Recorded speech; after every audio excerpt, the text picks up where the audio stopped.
Are you someone who lives with unforgiveness? Let's talk about it.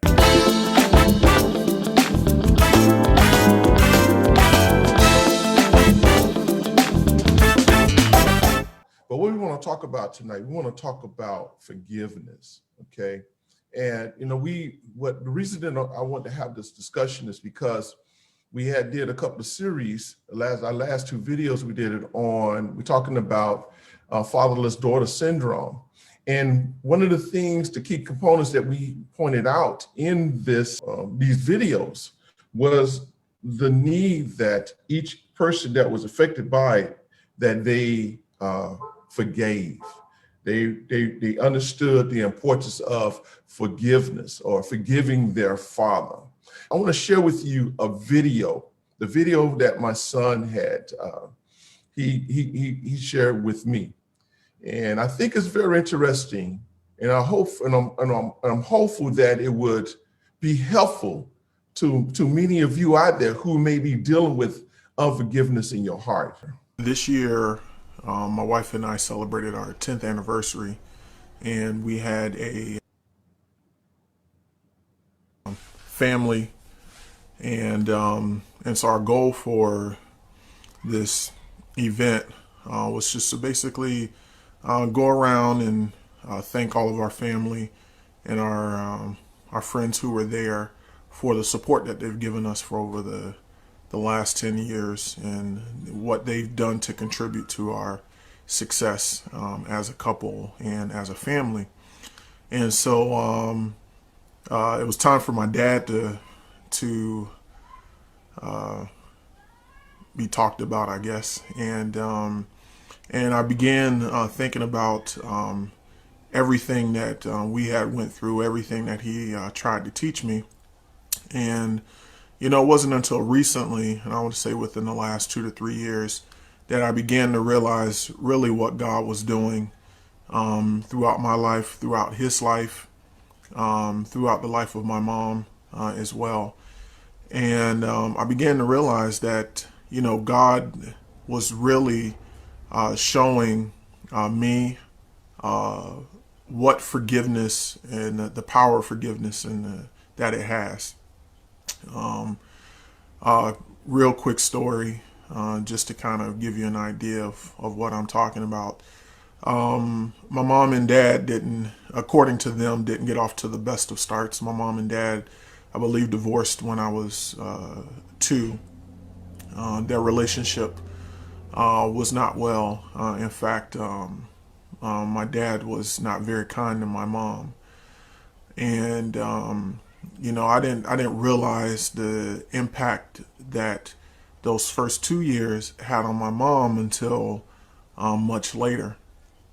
And I began to understand all that my dad had did to my mom. And so as I grew up, I know my dad tried to be there. He was, really committed not to being that man who wasn't there for his kids. And I can say he was definitely there, and he tried his best. But while he wasn't there, my grandfather stepped in, and that's my step-grandfather, stepfather to my mom, and really stepped in the gap while my dad tried to figure things out. And while my dad was figuring things out, what I appreciate the most was that my mom nor my granddad spoke negatively about my dad. They didn't. They tried to encourage him. They in trying to be a good father, but they never said that my dad was a nasty person or that he was good for nothing. I never ever heard that from them. In fact, them knowing what his downfalls were, they still tried to encourage him to be a good father to me. And more importantly, my mom began to model forgiveness. My mom would always say, "Listen, I've forgiven your dad for what he did, and I understand what he went through in his past, and that's why it's easy. It's easier. Not that the forgiveness part was easy, but it's easier for her to forgive him." And at this celebration, I began to thank each one of them. I began to thank my granddad for stepping in the gap. I began to thank my mom for modeling forgiveness. The forgiveness that she first exhibited to my dad helped me to forgive. The fact that my granddad understood that he was, and again, my step granddad understood that he was filling in the gap, but he wasn't taking the place of being my dad, really helped me to begin to reconcile my relationship with my dad. And again, we didn't have like a bad relationship, but I think anybody understands the dynamic that a father and son has or would have if they grew up in the same house, whole from birth. That dynamic wasn't there. That bond wasn't originally there. So over the last 2 to 3 years, as I've tried to progress in my career, as I've tried to progress as a family man, I realize now how important the wisdom of my dad is, and I make it regular practice when I'm going through something or I need advice. I'm able to call him up and ask his advice on something, knowing that I'm not just going to get worldly advice or just purely practical advice, which he's really good at giving practical advice. But he always gives it to me in the context of what God would have me do and what God would require of me, and that's the thing that helps the most. Knowing that I can call upon him, when I need advice, and knowing that he's going to pick up the phone and he's going to listen and he's going to snap me back to reality, and I can always appreciate that. And none of that would be possible if the people who needed to stand in the gap didn't forgive first. If my mom didn't forgive, then I probably would have been very bitter towards my dad and probably said, the typical things that, young kids who grow up without a father would say, why weren't you there? And, this and that. And, but my mom didn't allow that to take place. And my grandfather, and that's Arnold Brundage.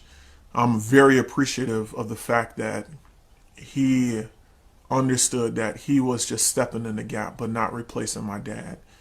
And I have to say today, I am the man who I am today because people followed the prescription of Scripture, and the Bible tells us to forgive, even when people deeply hurt us.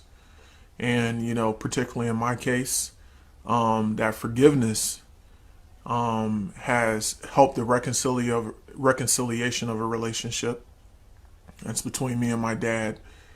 It's helped me move on in my life, and that way I'm not spending the bulk of my life wondering if my father loves me or trying to fight the urge of whether I should call him or I don't go through that, and I'm thankful to those people in my life who forgave. And more importantly, I'm thankful for my dad for not giving up on God, not allowing his failures to get the best of him, but continuing to get up and seek God's will. And I'm thankful for that, and I believe because he's done that, I'm able to look to him for wisdom and advice. So if anything I could say, it pays to forgive.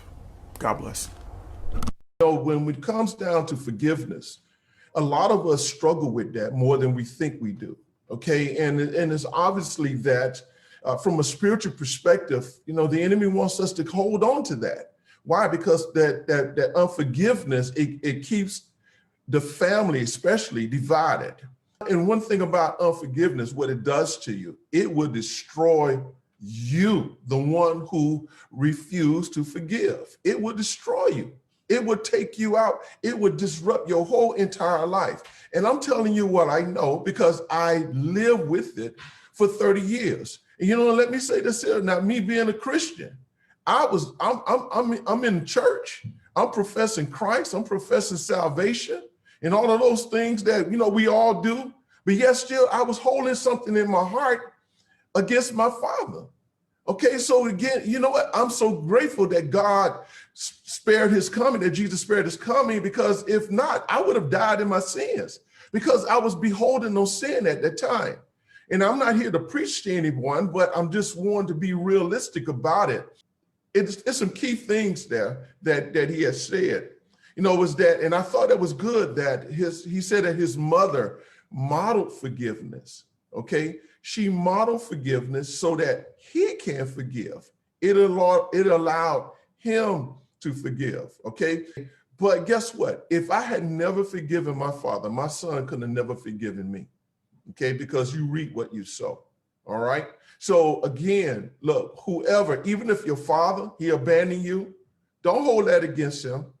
Maybe just like what my son said, his grandfather and his mother said, hey, they realized that I was struggling. They realized and understood that I was struggling in what I was going through. I was trying to find my way. And as a matter of fact, as a young man, when I got married and he came into this world, guess what? The reason that it didn't work between him and his mother, because I was still trying to work some things out for myself. I was still trying to now I don't like to even use the word try, but I was still in the process of figuring out, hey, what is manhood? What is that like? Who am I supposed to be? Who am I supposed to represent? Okay, because even though I was raised up in the church, I wasn't following God like I should. And I hope I'm saying some key things here to help you all understand. Okay, so it's important. It is so important that whatever you do, do not allow unforgiveness to settle in your heart. Please forgive. He pointed out that, again, his mother was never critical of me. All right. And I'm saying some of these things because, ladies, a lot of you ladies there, because you didn't get along with who fathered your child, you attacking him, you belittling him. You created conflict and friction. And so just because you two are not getting along, which is an adult matter, you bring the child into it.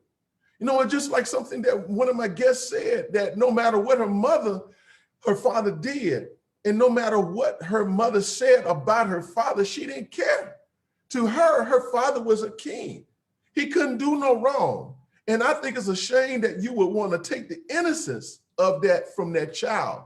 Let that child figure out whether or not that father is a deadbeat dad or not. And I'm absolutely certain if we were to do a survey, every man that is in a situation in which that he doesn't want to be is in a situation that he is in, I think deep down in his heart, he wished he wasn't there.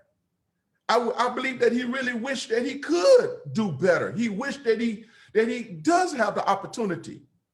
But we have to understand that what has happened to manhood overall is that there has been a generational curse that has been passed down from generation to generation to generation to generation.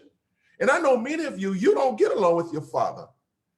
You despise him for whatever reason. No, fix that. Because guess what? Hate only hurt the one who hates. It only hurt you. It was another thing that he said, that I never gave up. So fathers, you out there, you may not be with your son right now or your family, but don't give up on you, bro. Don't give up. Do not give up. So what, you fall 1,000 times, then get up 1,001 times because you can. And something, look, I was just like you. You heard what he said in the video. The first 2 years of my in marriage, I was a mess. I was an absolute mess as a man. And it took me a while to get that right. But you know what, though? They didn't give up on me, and I didn't give up on myself. And neither do you. Don't give up. We're not going to always get it right as far as how we raise up our children, how we're going to do what we need to do with our children. We're not going to always get it right. We're going to make mistakes. We're going to make mistakes. But you know what I had to realize? Even if I don't get it, his actions don't dictate how my actions should be. If he don't never ask for forgiveness, you still got to forgive him. And that's what I did. I did that 15 years ago. And I can tell you the latter 15 years of my life was a whole lot better than the first 35 years of my life. So you can go around acting like you all, yeah, I forgive her. I don't care, yeah, I'm good. But every time something come up, you feel you bothered by it, you're not good. You're not good. So let's be real about it. But you need to be honest with yourself. Another point that, hey, reconciliation is possible. Reconciliation is possible at whatever age. I was 44 years old when I began the reconciliation process with my father. For 30 years, I was 40. I did not like that man. And I know some of y'all might be bothered about, man, how can he say that? Absolutely. Because I'm going to be real, because I want to help somebody. I know what hate is like. I know what the spirit of murder is like. And that's what unforgiveness would do to you. It would take you there. Forgiveness is key to mending any relationship, no matter what the magnitude of it is or how bad it is. It is key. So you can forgive, because if I was able to do it, I know you can do it.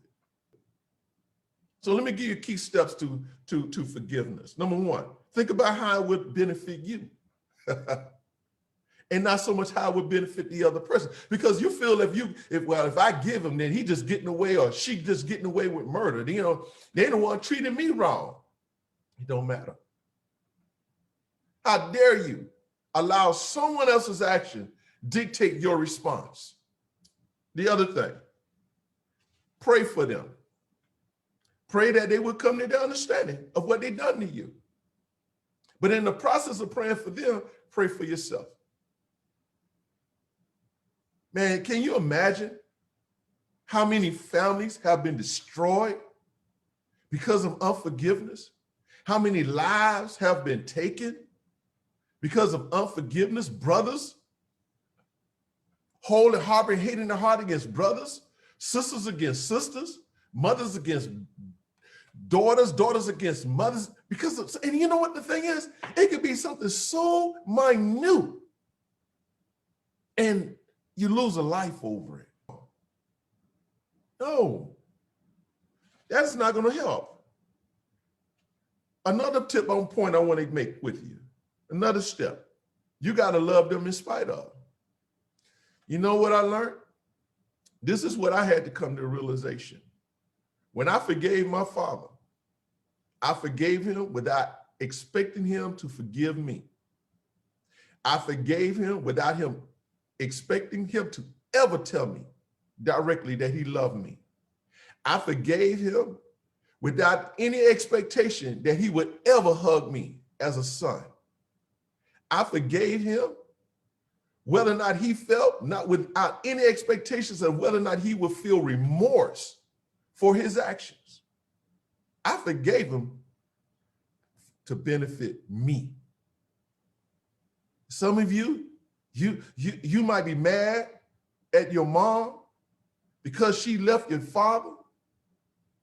You might be mad at your father because he left your mom. Listen, best way I can take, don't get into that. You got to love them in spite of, and you got to love them for you. Another step, search your heart for peace within yourself. Some of you can't even get a healing in your heart. In your body. Well, in your heart too. You can't even get it. You wonder why you're constantly dealing with this sickness. Could it possibly be because you're harboring unforgiveness? Some of you are constantly dealing with stress. And it seems like you have a good day, then you have a bad day. Could it possibly be because you're dealing with stress? Could it be? Get rid of it. And it starts with you. My last step, the point that I want to make with you. It's important that you forgive, because you would never know when you will need forgiveness. So I hope that I've said something that encourage you, that inspire you. And I hope that I provoked you to fix it. Some of you haven't even talked to your parents this Christmas holiday because you're upset, you mad at them. Call them now and just tell them, hey, Mom, I love you. Hey, Dad, I love you. Even if they don't never say it back, even if they hang the phone up, do it for you. Do it for you. It's interesting that that's the hardest thing for we as the creation of God to do. And that is to forgive one another.